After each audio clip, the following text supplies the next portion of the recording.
नमस्कार दोस्तों, आज हम अफ्रीका के पठारों का अध्ययन करेंगे। अफ्रीका के जिन पठारों को हमें पढ़ना है उसका लिस्ट आपके सामने है। सबसे पहले हम अफ्रीका के इन पठारों की अफ्रीका के मानचित्र में उनकी लोकेशन को समझ लेते हैं। सबसे पहले नंबर पर फाउटा जालौन। फाउटा जालौन की लोकेशन यहाँ पर आपको मिलेगी। इसके बाद जोस प्लेटू यानी जोस का पठार आपको यहाँ पर दिखाई दे रहा है। इसके बाद कटंगा का पठार, आप नीचे आएंगे यहाँ पर कांगो प्रजातांत्रिक गणराज्य नामक आपको देश दिखाई देगा, वहीं पर कटंगा पठार स्थित है। कटंगा पठार के बगल में ही बाईं ओर अंगोला नामक देश के पास बी का पठार स्थित है। इसके अलावा ग्रेट कारू का पठार, आप दक्षिण में जाएंगे यहाँ पर आपको साउथ अफ्रीका दिखाई दे रहा है। तो साउथ अफ्रीका में ही मध्य साउथ अफ्रीका के पास यहाँ पर आपको ग्रेट कारू का पठार दिखाई देगा। पूर्वी अफ्रीकी पठार जो अफ्रीका महाद्वीप का सबसे बड़ा पठार है, उसकी लोकेशन कुछ यहाँ पर है। ये इसके अलावा इथियोपियन उच्च भूमि, यहाँ पर आपको एक देश दिखाई देगा इथियोपिया, और इथियोपिया नामक देश में इथियोपियन हाईलैंड्स यानी इथियोपियन उच्च भूमि स्थित है। इन सारे पठारों में अगर हम बात करें सबसे महत्वपूर्ण पठारों की, तो इधर से आपका पूर्वी अफ्रीकी पठार से लेकर के कटंगा पठार से लेकर के ग्रेट कारू का पठार, ये तीनों पठार काफी ज्यादा महत्वपूर्ण है परीक्षाओं की दृष्टि से। तो बाकी को भी हम देखेंगे, उनकी लोकेशन आपको ज्यादा ध्यान रखना है, ज्यादा और प्रश्न उनमें बनते नहीं हैं, लेकिन इन तीन के अंदर हमको जा करके ध्यान से समझना है। चलिए एक एक करके हम प्रारंभ करते हैं। सबसे पहले फाउटा जालौन। फाउटा जालौन की लोकेशन बस देख लीजिएगा, आपको पिछली वीडियो में बताया गया था। यहाँ पर सिएरा लियोन नाम का एक देश स्थित है। ये आपका सिएरा लियोन है, ग्रीन कलर वाला, और सिएरा लियोन के ऊपर आपको एक देश दिखाई दे रहा है गिनी, ये भी लाइट ग्रीन कलर से आपको दिखाई दे रहा है। और गिनी की लोकेशन में ही आपको यहाँ पर फाउटा जालौन दिखाई दे रहा है। तो ये पठार यहाँ पर है फाउटा जालौन। इसी के अलावा सिएरा लियोन की हमने बात की थी कल, और सिएरा लियोन में ये लोमा पर्वत आपको कल बताया गया था कि लोमा पर्वत किस देश में है, सिएरा लियोन। इसके पश्चात हम जोस पठार की बात करेंगे। जोस पठार लगभग उत्तरी अफ्रीका में स्थित है और मध्य में स्थित है। नाइजीरिया नामक देश वहां पर मिलेगा। नाइजीरिया की प्रमुख जो राजधानी है अबूजा, वो इसी पठार पर स्थित है। आप यहाँ पर पठार देख सकते हैं, जोस पठार, और इसी जोस पठार के अंदर ही अबूजा जो राजधानी है नाइजीरिया की, वो स्थित है।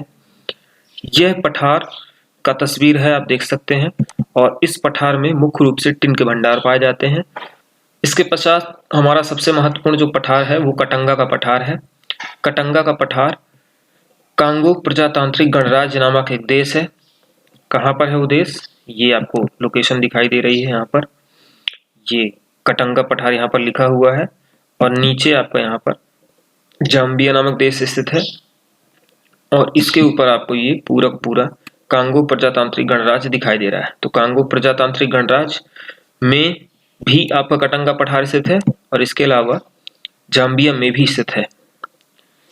सबसे महत्वपूर्ण प्रश्न ये है, कटंगा पठार में तांबे के भंडार पाए जाते हैं। आप तस्वीरें देख सकते हैं, तांबे के पर्याप्त यहाँ पर भंडार पाए जाते हैं। इसके अलावा कोबाल्ट तथा यूरेनियम के भंडार भी यहाँ पर पाए जाते हैं।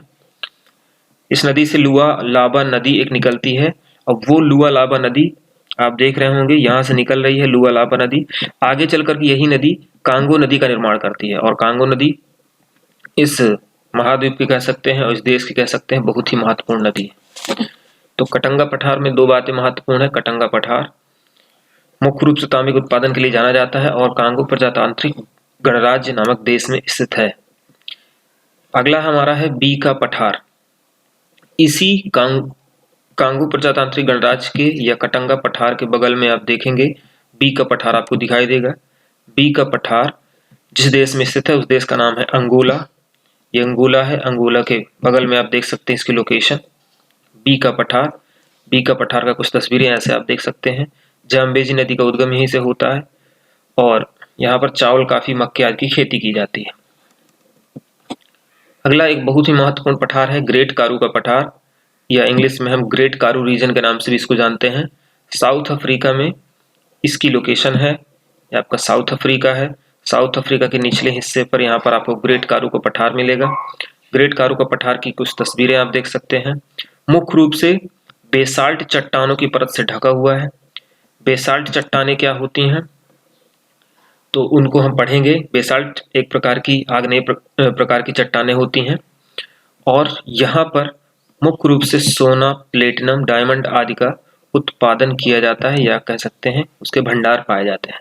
सोना, डायमंड आपको ज़्यादा ध्यान रखना है। यहाँ पर ग्रेट कारू का पठार मुख्य रूप से दक्षिण अफ्रीका में स्थित है और यहाँ पर सोने तथा डायमंड के भंडार पाए जाते हैं। इसके पश्चात हम पूर्वी अफ्रीकी पठार की बात करेंगे। कटंगा पठार के ऊपर आप देखेंगे तो आपको यहाँ पर पूर्वी अफ्रीकी पठार दिखाई देगा, जो साइज में सबसे बड़ा है अफ्रीका महाद्वीप में। इसमें बहुत सारी ज्वालामुखी चोटियां पाई जाती हैं, जिनमें एक महत्वपूर्ण ज्वालामुखी चोटी है माउंट किलिमंजारो। माउंट किलिमंजारो की लोकेशन सबसे पहले हमें देखना है। ये तंजानिया है। तंजानिया के ऊपर यहाँ पर आपको केन्या दिखाई दे रहा है और तंजानिया और केन्या के बॉर्डर में कह सकते हैं, या पूरी तरह से कह सकते हैं कि तंजानिया में किलिमंजारो नामक पर्वत चोटी स्थित है। उसकी तस्वीर आप यहाँ पर भी देख सकते हैं। ये माउंट किलिमंजारो आपको दिखाई दे रहा है और इधर माउंट किलिमंजारो का ऊपरी दृश्य, या कह सकते हैं उसके क्रेटर का तस्वीर आपको दिखाया जा रहा है। इसकी खास बात यह है कि ये महाद्वीप की सबसे ऊंची चोटी है। पूरे कॉन्टिनेंट यानी पूरे अफ्रीका महाद्वीप में सबसे ऊंचा अगर कोई स्थान पूछे आपसे, आप माउंट किलिमंजारो का नाम बताएंगे। माउंट किलिमंजारो एक प्रकार का निष्क्रिय ज्वालामुखी है, ये भी आपको ध्यान रखना है, और ये पूर्वी अफ्रीकी पठार में स्थित है। पूर्वी अफ्रीकी पठार में ही अगर हम अगले देश की बात करें, तंजानिया के ऊपर जाएंगे तो आपको केन्या मिलेगा, हमने अभी आपको बताया ही। और केन्या में भी एक पर्वत स्थित है, या कह सकते हैं एक प्रकार की ज्वालामुखी चोटी स्थित है, उसको माउंट कीनिया कहा जाता है। देश का नाम भी वही है और चोटी का नाम भी वही है। उसकी तस्वीर आप यहाँ पर देख सकते हैं। तो माउंट कीनिया भी आपको यहाँ पर मिल रहा है। ये पूरा जो पठारी क्षेत्र है अपनी जैव विविधता के लिए प्रसिद्ध है। पर्याप्त वर्षा हो जाती है क्योंकि यहाँ पर कांगो देश स्थित है और कांगो विषुवत रेखा में पड़ जाता है। इस वजह से इस पठार में भी पर्याप्त बरसात हो जाती है और हल्का फुल्का यहाँ पर भी आपको वन आपको दिखाई दे रहे होंगे। इस वजह से जैव विविधता के यहाँ पर भी पर्याप्त मात्रा में चांसेस हैं। विक्टोरिया झील इसी पठार पर स्थित है। आप यहाँ पर देख रहे हैं, विक्टोरिया अफ्रीका महाद्वीप की सबसे बड़ी झील है और विक्टोरिया झील इसी पठार पर स्थित है।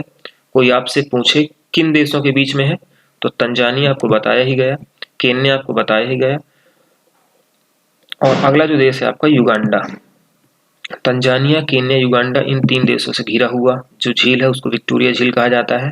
महाद्वीप की सबसे बड़ी झील है और इसकी एक और खास बात है कि इसके ऊपर से भूमध्य रेखा गुजरती है। इसकी अन्य बातों को हम झील वाले टॉपिक में पढ़ेंगे। इस पठार की एक अन्य विशेषता यह है कि यहाँ पर चाय की रोपण कृषि की जाती है और आप यहाँ पर देख सकते हैं। इसके अलावा यहाँ पर मसाई जनजाति निवास करती है। मसाई जनजाति आपसे कोई क्वेश्चन पूछे किस देश में निवास करती है, तो देश का नाम अगर आपसे कोई पूछे तो आपको केन्या का नाम बता देना है, लेकिन अगर जनरली बात कर रहा है तो आपको बता देना है पूर्वी पठार में स्थित है। मसाई जनजाति काफी ज्यादा इंपॉर्टेंट क्वेश्चन बनाती है। इनकी लोकेशन आप देख सकते हैं, इनका पहनावा वगैरह देख सकते हैं, इनका रहन सहन देख सकते हैं, किस तरह से लोग रहते हैं। इस महाद्वीप का अंतिम पठार जिसको हम पढ़ेंगे आज, इथियोपियन उच्च भूमि। मुख्य रूप से यहाँ पर आप देख रहे हैं इथियोपिया नामक देश पाया जाता है और इस वजह से यहाँ पर जो ऊंचा स्थित क्षेत्र है उसको इथियोपियन उच्च भूमि या इथियोपियन हाईलैंड कहा जाता है। इथियोपियन हाईलैंड की मुख्य बात यह है कि इसमें ताना झील स्थित है। ताना झील यहाँ पर आपको दिखाई दे रही होगी और इस ताना झील से ही नीली नील का उद्गम होता है, यानी ब्लू नाइल का उद्गम होता है। आपको पता होगा यहाँ से नीली नील निकल रही है ऐसे करके और नीली नील आगे जाएगी। इधर से आपको पता है लेक विक्टोरिया है ये, और लेक विक्टोरिया से व्हाइट नील आती है, श्वेत नील आती है, दोनों आकर के मिल जाती हैं आगे खार्तूम के पास और आगे नील नदी का निर्माण होता है। नील नदी आगे जाकर के भूमध्य सागर में गिर जाती है। तो ताना झील किस पठार में स्थित है आपने जाना है। अगर देश का नाम आपसे पूछे इथियोपिया आप बताएंगे। यहाँ पर भी आप देख सकते हैं ताना झील इथियोपिया में स्थित है। ये देख रहे हैं सूडान के पास जाएंगे तो खार्तूम उसकी राजधानी सूडान की, व्हाइट नील और ब्लू नाइल आकर के आपस में मिल जाती हैं। इसके अलावा और एक और खास बात है कि इथियोपियन उच्च भूमि में ही जहां से ग्रेट रिफ्ट वैली का विकास होता है, या कह सकते हैं ग्रेट रिफ्ट वैली जहाँ से अफ्रीका में प्रवेश करती है, तो उसी जगह पर आपको यहाँ पर अस्साल झील दिखाई देगी। एक झील दिखाई देगी जिसका नाम क्या है, अस्साल झील। तो अस्साल झील दुनिया की खारी झीलों में से एक है, काफी ज्यादा खारा इसका पानी है। अस्साल झील भी इसी इथियोपियन उच्च भूमि में स्थित है। आपसे कोई क्वेश्चन पूछे अस्साल झील किस देश में स्थित है, तो आपको नाम बता देना है जिबूती। ये जिबूती देश है, नीचे आपका इथियोपिया लग जाएगा, इधर जिबूती, तो जिबूती में अस्साल झील स्थित है। तो इस तरह से हमारा ये वीडियो खत्म हो रहा है। अफ्रीका के बारे में हम अगला जो वीडियो आपको दिखाएंगे उसमें हम अफ्रीका के मरुस्थलों की बात करेंगे। अगर आपको हमारे वीडियो पसंद आ रहे हैं तो हमसे जुड़े रहिए, अपने दोस्तों को ज़्यादा से ज़्यादा शेयर करिए। मिलते हैं अगले वीडियो में, तब तक के लिए नमस्कार।